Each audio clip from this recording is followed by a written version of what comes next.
को देखते देखते हैं और साथ ही साथ कितना शॉकिंग रहा आपके लिए? एक्चुअली थोड़ा सा शॉकिंग था क्योंकि इस बार एविक्शन घर वालों के हाथ में दिया था, जनता के हाथ में नहीं दिया था और थोड़ा सा अनफेयर भी लगा।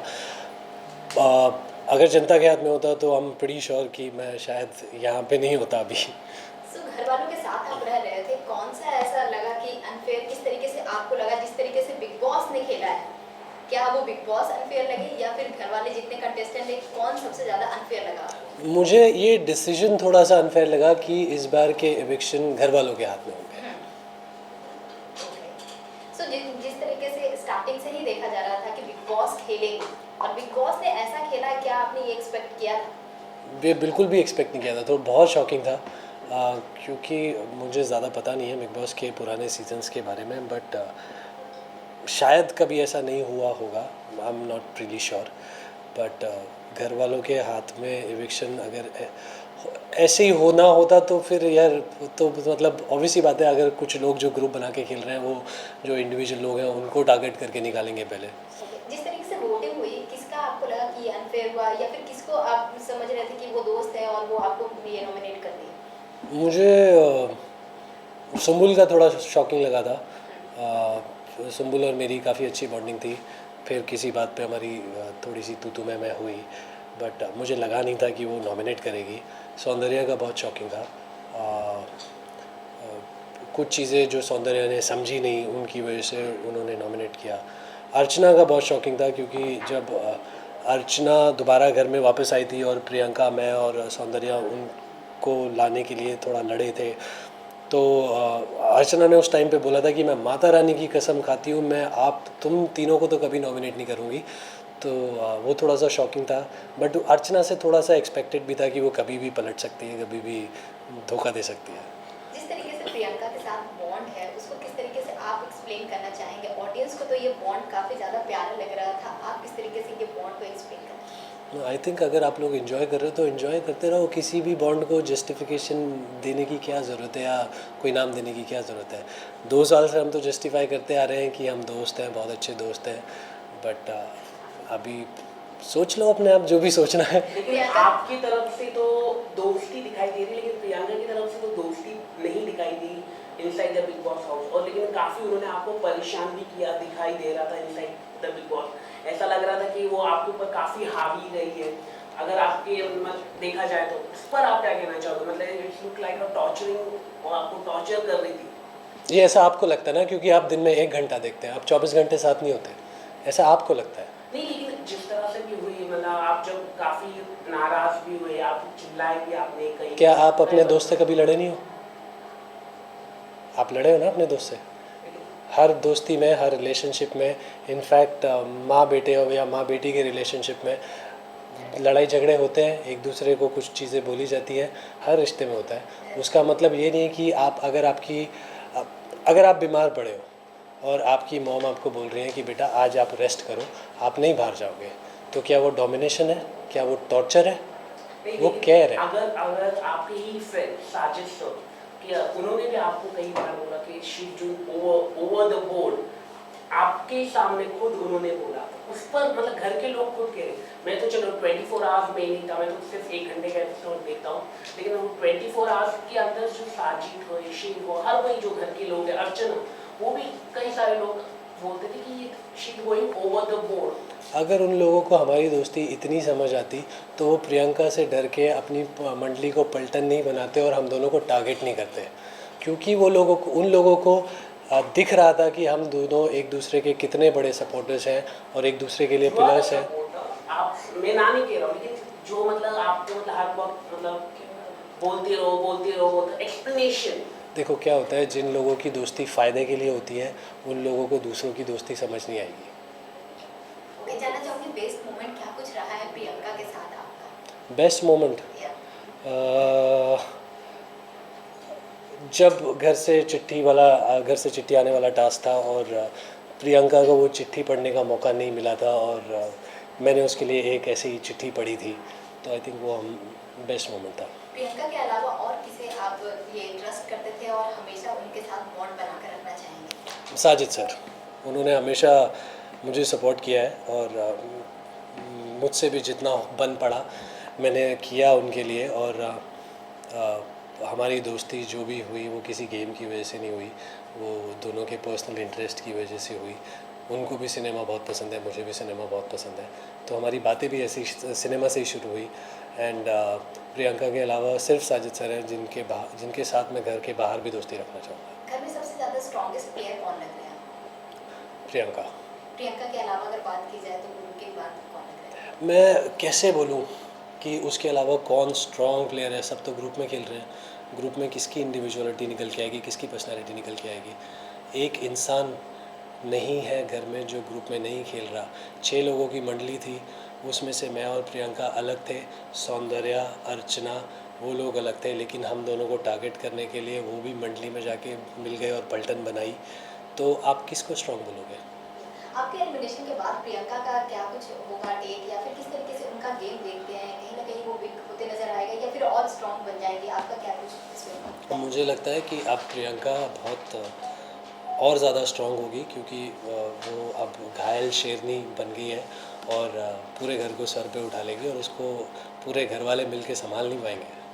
क्योंकि आपकी जो मंडली की अगर हम बात करें, शिव ठाकरे हो या निमृत हो, निमृत कहीं ना कहीं क्या लग रहा है आपको, क्या ये गेम के लिए साजिद सर को, क्योंकि जहाँ पे उन्होंने आप कह रहे कि साजिद आपके दोस्त थे, लेकिन साजिद और निमृत का जो एक टास्क था जहाँ पर आप लगातार आपने उनको नॉमिनेट कहा भी कि निमृत इस तरह से गलत कर दी कि साजिद सर को रोक दे, लेकिन वो दोनों के प्लान था, वो अगर आप जानते हो भगवान का नाम लेके जो कुछ लिया था उन्होंने, वो सब प्लान था।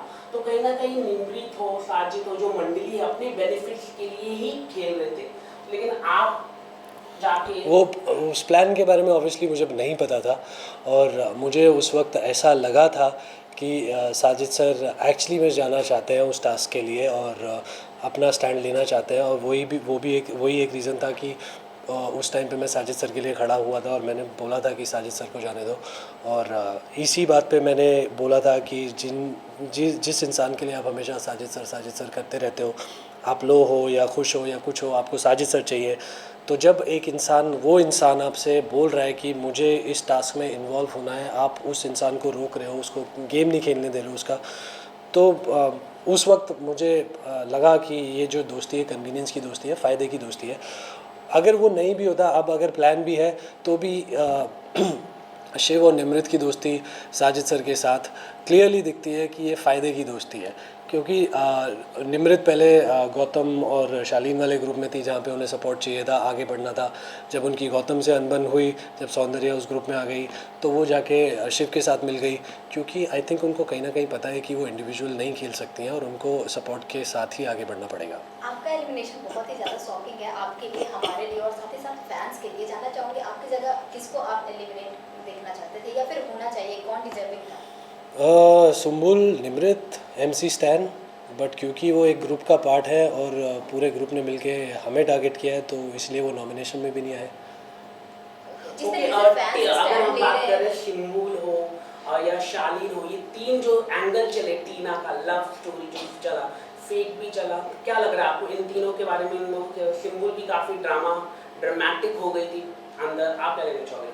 जब अर्चना को भी जब आउट हुई थी तो वहाँ पे भी वो चिल्लाना शुरू कर दिया था, एंड साजिद सर भी काफ़ी प्रोवोक कर रहे थे कि निकलो, इसको मारो, निकल।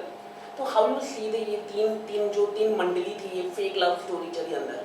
वो मुझे ऐसा नहीं लगा कि सुम्बुल और शालीन की कोई लव स्टोरी थी, क्योंकि सुम्बुल के साथ मैंने काफ़ी बातें की है, मेरा उनके साथ अच्छा बॉन्ड भी था। तो मैंने उन्हें जितना समझा है, वो एज अ पर्सन है ऐसी कि वो अपने दोस्तों को गले लगाएंगी, उनके लिए कुछ चीज़ें करेंगी, उनका काम करेंगी। वो शायद कहीं ना कहीं लोगों को थोड़ा गलत लगा, और एक एपिसोड में सलमान सर ने भी आके बोला था कि मैंने सुम्बुल की पुरानी वीडियो देखी तो मुझे रियलाइज़ हुआ कि सुम्बुल ऐसी ही है, जिसको लोगों ने गलत लिया। तो ऐसा कोई लव एंगल था नहीं। जिस तरीके से ये पब्लिक जो है बिग बॉस की और आपकी जो फैंडम है वो ट्विटर पे ट्रेंड करवा रहे हैं कि नो अंकित नो बिग बॉस, इसको पर आप क्या कहते हैं? इस पर नहीं, एक क्वेश्चन है ना इस पर। ओके, इस पर आप क्या कुछ बोलना चाहेंगे? मुझे भी अभी कुछ देर पहले ही पता चला है कि कुछ ऐसा बड़ा ट्रेंड चल रहा है और कुछ 1 मिलियन से ज़्यादा ट्वीट्स हो Yeah. चुके हैं उस पर, which is overwhelming for me. और एक्चुअली में मेरे पास इतना प्यार जो मुझे मिल रहा है उसको बयां करने के लिए शब्द नहीं है, बट सिर्फ इतना ही बोलना चाहूँगा कि I am very grateful and very thankful for all the love and support. Okay, जो अर्चना है, अर्चना की अगर हम बात करें, क्या लगता है अर्चना जो हर जगह पे इतनी फाइट करती है, चिल्लाती है, लेकिन मुफट भी है, मतलब जो है सबके मुंह में बोले। जो नॉमिनेशन का भी अगर हम बात करें, हर बार नॉमिनेशन का सही ही जो होता है आंसर, मतलब जो देना रहता है प्रॉपरली, वो ही दे पाती है। वो तो कभी गलत नहीं बोलती है, चाहे उसकी आपकी बात पसंद ना आए, चाहे आपकी उसका एटीट्यूड पसंद ना आए, ना उसकी आवाज़ पसंद आए, लेकिन जो आंसर देना होता है वो सही, उस पर आप क्या कहना चाहिए? क्योंकि वो गेम में इतनी इन्वॉल्व है और सिर्फ गेम के साथ ही लॉयल है, इसीलिए वो इतना सही जवाब दे पाती हैं। और बात ऐसा नहीं है कि वो हमेशा सही बोलती है, बहुत सारी चीज़ें हैं जो वो बहुत झूठ बोलती है। बहुत लोगों में झूठ बोल के लड़ाइयाँ भी लगवाती हैं और लड़ाई लगवा के वो निकल जाती हैं और इन्जॉय करती हैं। Okay, Okay, thank you. एक आखिरी सवाल, जो मंडली थी जो बार बार साजिद सर को, साजिद सर के लिए मतलब बार बार जो भी गलत नहीं होता है वो बोलते थे, देखो एक जो पर्सन है अर्चना ने ही मतलब आवाज़ उठाई थी कि हाँ ये मंडली है। ये क्या लगता है कि इतने क्यों दबे हुए थे बिग बॉस के जो कंटेस्टेंट, इतने क्यों दबे हुए थे कि साजिद के खिलाफ बोलना, मतलब पहली बात तो ऐसा इंडस्ट्री की वजह से नहीं, पहली बात तो ऐसा नहीं है कि सिर्फ अर्चना ने आवाज़ उठाई थी, प्रियंका ने उन्हें बहुत बार बोला है, प्रियंका ने उन्हें बहुत बार बोला है। कुछ टाइम मैंने भी उन्हें जाके बोला है, सर यहाँ पे आप गलत थे, भी इसमें मैं आपको सपोर्ट नहीं करता, दोस्ती अपनी जगह है। और अर्चना का जो कई बार क्या होता है, वो बोलती सही है लेकिन उनकी लैंग्वेज ऐसी होती है ना, वो इतनी ख़राब हो जाती है और वो इतना गलत बोल जाती हैं जिसकी वजह से उनके सही मुद्दे भी गलत पड़ जाते हैं। तो फर्स्ट ऑफ ऑल जो यही बोलना था कि ऐसा नहीं है कि सिर्फ अर्चना ने साजिद सर को उनकी गलत चीज़ों के लिए गलत बोला है, बाकी लोगों ने भी बोला है। ओके, प्रियंका ट्रॉफी जीतने वाली है तो सबको पता ही है, लेकिन इसके अलावा दो कौन हो कंटेस्टेंट होने वाले वो आप बता दीजिए। प्रियंका के अलावा कोई नहीं जीतने वाला। हाँ वो लेकिन टॉप 3 मतलब टॉप 3 में आई थिंक शिव और साजिद सर होंगे, क्योंकि वो ग्रुप का एक पार्ट है, तो एक दूसरे को सपोर्ट करके चलते रहेंगे आगे तक। Thank you. Lovely talking to you. Thank you. Thank you sir. Asking also, no, it is lovely talking to you. वो mic पे मारते